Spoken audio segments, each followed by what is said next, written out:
এপার বাংলা ওপার বাংলার জনপ্রিয় নায়িকা নুসরাত ফারিয়া দীর্ঘদিন ধরে তার প্রতিভা আর সৌন্দর্যে মুগ্ধ করেছেন সকলকে।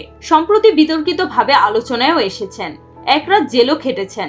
একদিনের কারাবাস মানসিকভাবে বিপর্যস্ত করেছিল তাকে। আহত চড়ুইয়ের মতো নিস্তেজ হয়ে পড়েছিলেন তিনি। বলেছিলেন কিছুই বলতে পারবো না, সময় লাগবে ঠিক হতে। সেই ক্ষত হয়তো এখনো পুরোপুরি শুকোয়নি, তবে সময়ের স্রোতে নিজেকে আবারও গুছিয়ে নিয়েছেন নুসরাত ফারিয়া।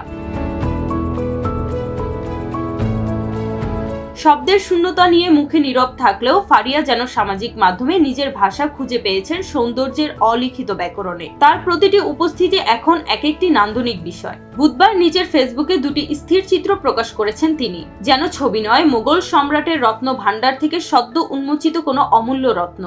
এক বিগলিত চেলি সামলাচ্ছে সোনার শরীর, বাজু ছুঁয়ে উদযাপন করছে বাহুর অস্তিত্ব। চুড়িরা যেন নায়িকার গোপন হাসির সহচর।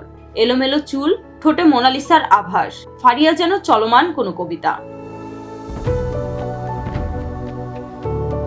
অন্য ছবিটিতে চোখে খেলা করছে রঙিন হাওয়াই মিঠাইয়ের আমন্ত্রণ। যেন একান্ত কোনো ভাষাহীন ডাকে সাড়া দিচ্ছেন হাজারো অনুরাগী। মন্তব্যের ঘরে ভালোবাসার ঢেউ। কেউ লিখেছেন পড়ে না চোখের পলক, কেউ আবার স্তব্ধ হয়ে শুধু ওয়াও। এদিকে অনেকের কৌতূহল নুসরাতের এই মোহনীয় সাজের পেছনের গল্প কি। পূর্ববর্তী পোস্ট দেখে বোঝা গেল তিনি দ্য কাভার 2025 ম্যাগাজিনের প্রচ্ছদ হয়েছেন। সেখানে এভাবেই নিজেকে মেলে ধরেছেন নুসরাত ফারিয়া।